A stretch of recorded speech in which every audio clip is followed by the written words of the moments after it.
In the bustling terminal of Atlanta International Airport, the morning sun streamed through the tall glass walls, casting golden patterns onto the polished floors as passengers rushed to their gates, their faces buried in their phones, minds occupied with emails, meetings, and faraway destinations. Among them was Janelle Carter, a poised, ambitious black woman in her late 20s, her natural curls bouncing with each determined step, her sleek navy blue suit crisp and immaculate, a leather satchel slung across her shoulder. Today was not just another day. It was the day she had waited for, a critical business meeting in New York that could secure funding for the community center. She had dreamed of building since she was a teenager, a safe haven for kids growing up in the very same rough neighborhood she had once called home. She had worked tirelessly for months, crafting proposals, meeting donors, and now she was finally on the brink of success. As she glanced at the departure board flashing Flight 742 to New York, final boarding, she quickened her pace, weaving through the crowd, determined not to miss the flight that represented the culmination of all her hard work. But just as she rounded a corner near Gate 32, something caught her eye. Or rather, someone, an elderly man, hunched over and trembling, struggled with a cane as his suitcase lay toppled beside him, its contents spilling out onto the floor. The man's thin frame seemed frail against the tide of hurried travelers who barely noticed him, too absorbed in their own journeys to spare a glance. Without hesitation, Janelle stopped, the weight of the moment pressing down on her. She stole one last glance toward her gate, where the agent was about to close the door, and then back at the old man whose eyes reflected helplessness and exhaustion. Her heart won the battle over her head. She knelt beside him, gently gathering his scattered belongings, a worn leather wallet, an old photograph of a woman who looked like his late wife, a small book of crossword puzzles. "Sir, are you okay?" she asked softly, her voice full of genuine concern. The man nodded feebly, his breath labored. I think I lost my balance. I'm sorry." "No need to apologize," Janelle said kindly, helping him sit on a nearby bench. "Let me help you. Where are you headed?" The man, whose name was Walter, explained that he was trying to get to Gate 15 for a flight to visit his daughter in Chicago. He had recently undergone surgery and wasn't as steady on his feet as he thought. Janelle offered him water from her bottle and repacked his suitcase with care, her fingers brushing over the photograph, sensing the depth of his loneliness. Minutes turned to precious moments lost as she stayed by his side, flagged down an airport cart, and made sure he was safely escorted toward his gate. Only then did she check her watch, and her heart sank. Her flight had long since departed. The meeting, the opportunity, the funding, all of it evaporated in that instant. Disappointment washed over her, but as she watched the cart carrying Walter disappear down the corridor, she felt an inner peace, knowing she had done the right thing. She made her way to the airline service desk, hoping to plead for a later flight, but everything was booked solid until the next morning. With a sigh, she sank into a chair, texting her apologies to the board members she was meant to meet. As she sat, reflecting on the day's turn of events, a commotion arose near the entrance to the lounge. Several airline staff members straightened their uniforms and stood taller as Walter, now with a confident stride that belied his earlier frailty, approached, flanked by security and attendants. His eyes twinkled as he spotted Janelle. "There she is," he said, pointing. "The young woman who reminded me that kindness still exists in this world." Janelle looked up, puzzled. The staff began to murmur among themselves. One of the attendants whispered, "That's Mr. Walter Henderson, the owner of Henderson Air." The revelation hit Janelle like a bolt of lightning.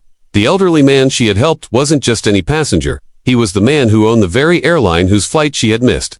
Walter stepped forward, taking her hand in his, "You sacrificed your flight, your plans, just to help an old man. That kind of heart is rare these days. What's your name, my dear?" "Janelle Carter," she replied, still stunned. "I didn't do it for recognition. I just couldn't leave you there." Walter smiled warmly. "That's exactly why I want to help you. Come, tell me your story." And as they sat together in the lounge, Janelle shared her dreams, her passion for giving back to her community, and the opportunity she thought she had lost forever. Walter listened intently, moved by her sincerity and determination.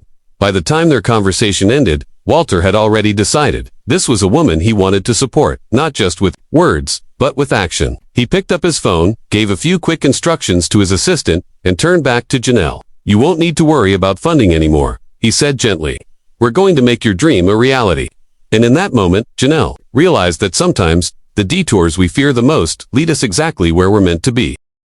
The following morning, Janelle woke in a luxurious hotel suite overlooking the city skyline, still feeling as if she were in a dream.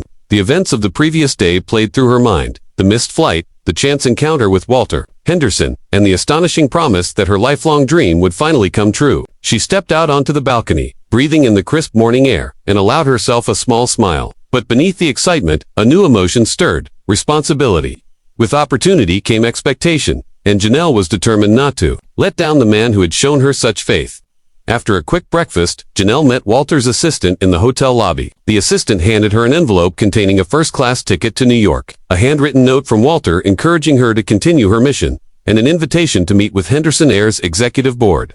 The flight to New York felt surreal. Janelle sat among business elites and celebrities, but her mind was focused solely on her community center. She imagined the children who would one day walk through its doors, the families who would find solace there, and the neighborhood that would begin to heal. Upon landing, she was whisked away in a sleek black car to a towering glass building in Manhattan, the global headquarters of Henderson Enterprises. Inside a polished conference room, Walter introduced her to his top executives. He spoke with such warmth and respect for Janelle's character that even the most hardened board members softened. Janelle shared her vision passionately, explaining her plan for after-school programs, job training, and mentorships. The board listened, captivated not just by her ideas, but by the fire in her soul.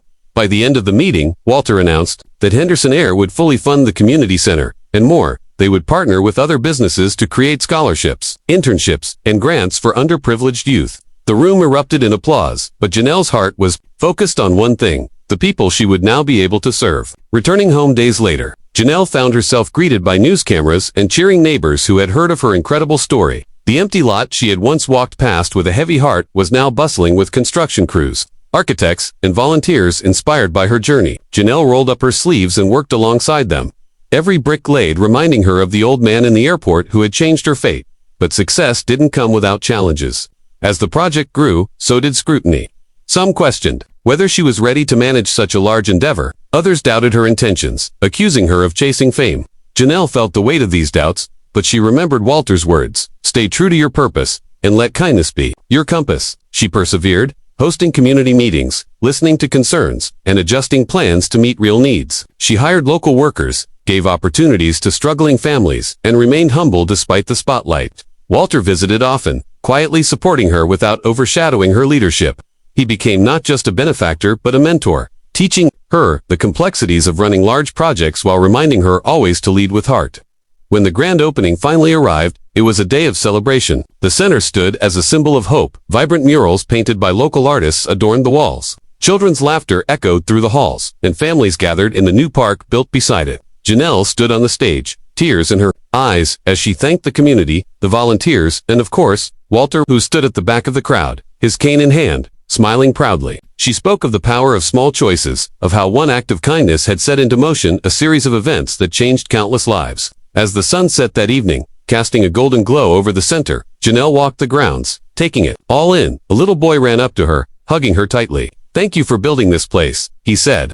"Now I have somewhere to go after school." Janelle knelt, hugging him back. "This place belongs to you," she whispered. "Make it shine." That night, as she reflected on her journey, Janelle realized the true lesson: the world changes not through grand gestures alone, but through everyday compassion. Through seeing someone in need and choosing to act. She knew that her story was just beginning, and that with each passing day, she would strive to pass on the kindness that had been shown to her.